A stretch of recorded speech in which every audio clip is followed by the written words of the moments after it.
Hello students, प्रस्तुत है माखनलाल चतुर्वेदी जी का जीवन परिचय।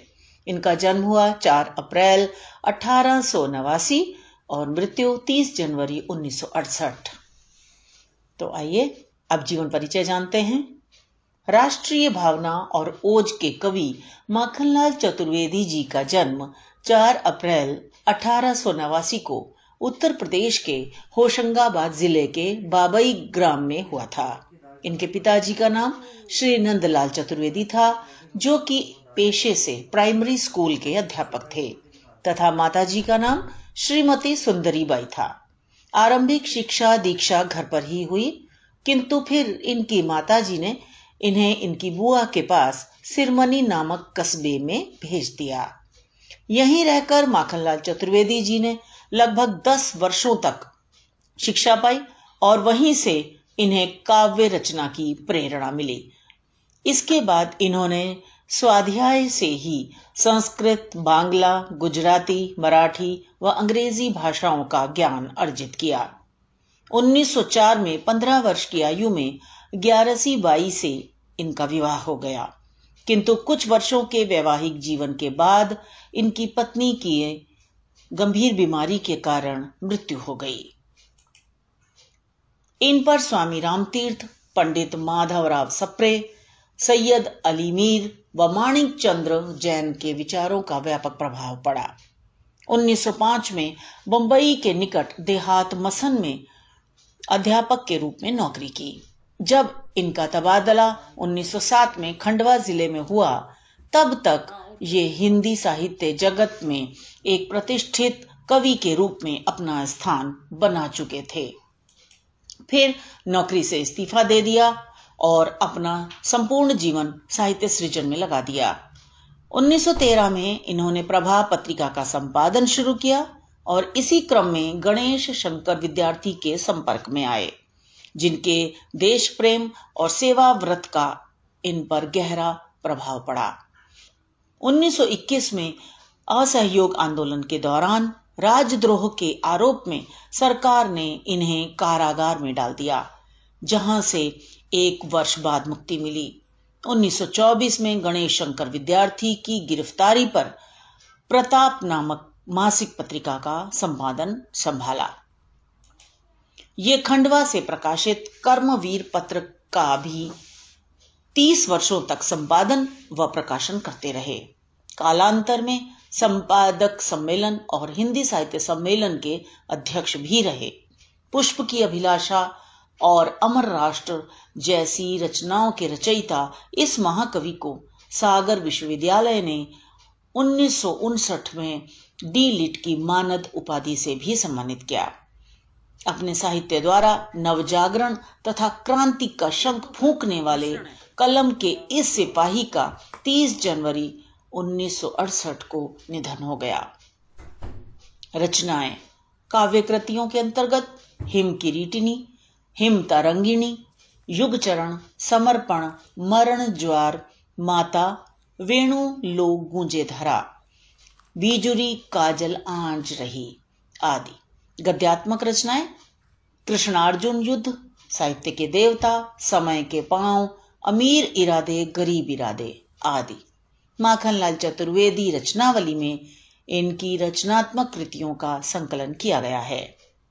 इनके महान कृतित्व के 3 आयाम हैं। पहला, पत्रकारिता, प्रभा, कर्मवीर और प्रताप का संपादन।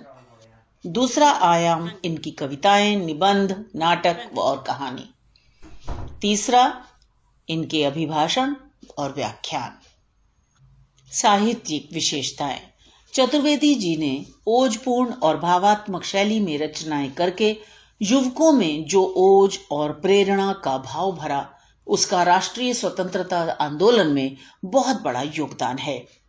राष्ट्रीयता की भावना से ओतप्रोत माखनलाल चतुर्वेदी जी की रचनाएं हिंदी साहित्य की अक्षय निधि हैं, जिन पर हिंदी साहित्य प्रेमियों को गौरव की अनुभूति होती है। वे हिंदी साहित्य में मूर्धन्य स्थान रखते हैं। पत्रकारिता से अपना साहित्यिक जीवन शुरू करने वाले चतुर्वेदी जी की रचनाओं में देश प्रेम की भावना सशक्त रूप में विद्यमान थी। इन्होंने अपने निजी संघर्षों, वेदनाओं और यातनाओं को अपनी कविता के माध्यम से व्यक्त किया। चतुर्वेदी जी आजीवन देश प्रेम और राष्ट्र कल्याण के गीत गाते रहे। राष्ट्रवादी विचारधारा वाले इनके काव्यों में त्याग, बलिदान, कर्तव्य भावना और समर्पण के भाव समाये हुए हैं। राष्ट्रकवि दिनकर और राष्ट्रकवि मैथिली शरण गुप्त के बाद राष्ट्रवादी काव्य धारा को पुनर्जीवित रखने वाले माखनलाल चतुर्वेदी भारतीय आत्मा के रूप में लोकप्रिय हुए। इनका काव्य भारतीय जनता की धड़कन है। इनके विचार उदार, उदात्त और गतिशील रहे हैं। भाषा शैली, माखनलाल चतुर्वेदी जी की भाषा खड़ी बोली है। उसमें संस्कृत के सरल और तत्सम शब्दों के साथ फारसी के शब्दों का भी प्रयोग हुआ है। इन्होंने अपनी काव्य रचनाओं में ओजपूर्ण भावात्मक शैली का प्रयोग किया है। इनके काव्य में छायावादी लाक्षणिकता परिलक्षित होती है। इनकी कविताओं में कल्पना की ऊंची उड़ान के साथ साथ भावों की तीव्रता भी दृष्टिगोचर होती है। इन्होंने परंपरागत छंदबद्धता, रचना के अनुकूल शब्दों का भी प्रयोग किया है। पुरस्कार और सम्मान, 1943 में उस समय का हिंदी साहित्य का सबसे बड़ा देव पुरस्कार माखनलाल चतुर्वेदी जी को हिम किरीटिनी पर दिया गया था। पुष्प की अभिलाषा और अमर राष्ट्र जैसी ओजस्वी रचनाओं के रचयिता इस महाकवि के कृतित्व को सागर विश्वविद्यालय में 1959 में डी लिट की मानद उपाधि से विभूषित किया। 1963 में भारत सरकार ने पद्म भूषण से अलंकृत किया। 10 सितंबर 1967 को राजभाषा हिंदी पर आघात करने वाले राजभाषा संविधान संशोधन विधेयक के विरोध में माखनलाल जी ने यह अलंकरण लौटा दिया। जनवरी 1965 में मध्य प्रदेश शासन की ओर से खंडवा में माखनलाल चतुर्वेदी जी के नागरिक सम्मान समारोह का आयोजन किया गया, जिसे नाम दिया गया एक भारतीय आत्मा।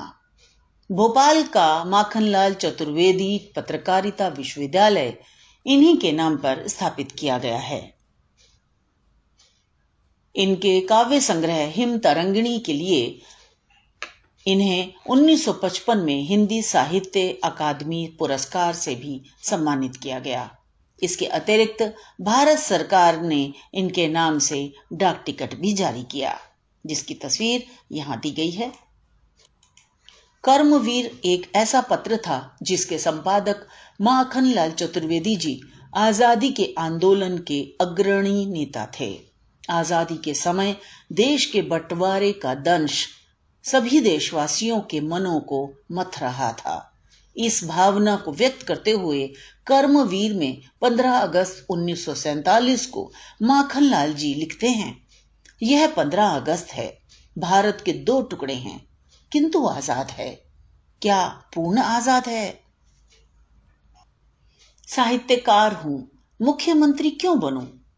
माखनलाल चतुर्वेदी जी से जुड़ा एक किस्सा कवयित्री महादेवी वर्मा बताती थी कि जब देश आजाद हुआ तो मध्य प्रदेश के पहले मुख्यमंत्री पद के लिए माखनलाल चतुर्वेदी जी का नाम आगे किया गया। जब माखनलाल जी को पता चला कि उनको मुख्यमंत्री बनाए जाने की बात की जा रही है, तब उन्होंने कहा, शिक्षक और साहित्यकार बनने के बाद मुख्यमंत्री बनाया जाना तो मेरा डिमोशन होगा। ऐसा कहकर उन्होंने इस पद को ठुकरा दिया। इसके बाद रविशंकर शुक्ल को मध्य प्रदेश का पहला मुख्यमंत्री चुना गया था।